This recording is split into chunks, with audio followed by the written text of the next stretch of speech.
seorang pengemudi yang sering melintas di tol Malang-Surabaya seringkali menemukan truk-truk yang jelas tidak mampu melewati tanjakan dengan lancar. Kecelakaan lalu lintas akibat kendaraan yang tidak layak jalan menjadi pemandangan yang tak jarang kita saksikan di Indonesia. Banyak kendaraan yang seharusnya tidak diizinkan beroperasi malah tetap bebas melintas. Kenapa? Karena adanya praktek suap yang melibatkan berbagai pihak. Gara-gara mental korup, anak-anak jadi korban kecelakaan truk dan bus tua. Di sebuah sudut Malang Selatan, ada sebuah bus tua yang sudah jauh dari kata layak, dengan bodi yang rusak, cat kuning yang mengelupas, dan suara mesin yang serak. Bus ini masih digunakan untuk mengangkut anak-anak dari taman kanak-kanak.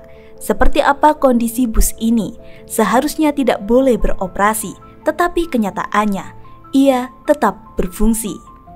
BK, seorang ayah muda yang sedang mengantar anaknya mengikuti manasik haji di Turen, Malang Selatan, menyaksikan secara langsung bagaimana bus ini hampir gagal menyala saat sopir terlihat kesulitan berulang kali mencoba menyalakan mesin yang sulit berfungsi.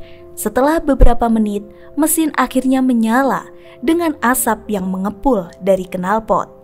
Masalah ini bukan hanya terjadi pada bus, tetapi juga pada truk-truk yang beroperasi di jalan raya.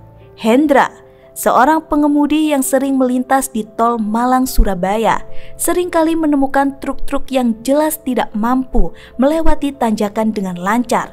Apakah ini akibat kondisi truk yang buruk atau mungkin beban yang melebihi kapasitas? Kecelakaan lalu lintas akibat kendaraan yang tidak layak jalan menjadi pemandangan yang tak jarang kita saksikan di Indonesia.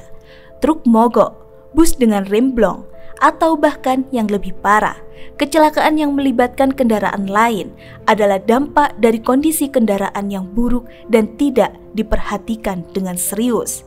Ini adalah fenomena yang sering terjadi di jalan-jalan Indonesia. Meskipun sudah ada regulasi dan standar keselamatan, banyak kendaraan yang seharusnya tidak diizinkan beroperasi malah tetap bebas melintas. Kenapa? Karena adanya praktek suap yang melibatkan berbagai pihak. Suap dan korupsi dalam uji kelaikan kendaraan seringkali menjadi akar permasalahan. Petugas yang seharusnya memeriksa kondisi kendaraan dengan objektif malah menerima uang suap untuk meloloskan kendaraan yang seharusnya tidak memenuhi syarat.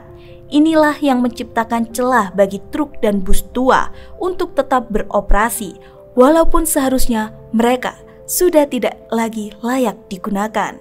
Di negara tetangga, Malaysia, kendaraan umum selalu dalam kondisi prima. Di sana, keselamatan menjadi prioritas. Tidak ada bus atau truk yang terpaksa beroperasi meskipun sudah tidak layak jalan.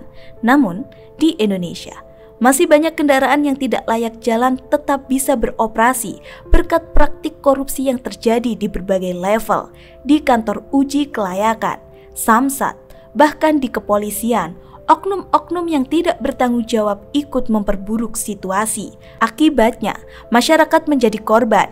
Kecelakaan yang merenggut nyawa dan harta benda bisa terjadi kapan saja dan siapapun bisa menjadi korban. Kini, saatnya kita merenung.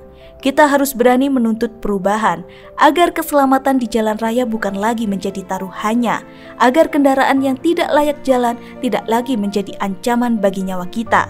Kita tidak bisa membiarkan mentalitas korup merajalela, karena pada akhirnya yang menjadi korban adalah kita semua. Keselamatan harus lebih penting daripada keuntungan pribadi. Untuk membaca artikel lebih lanjut, hanya di website getradius.id.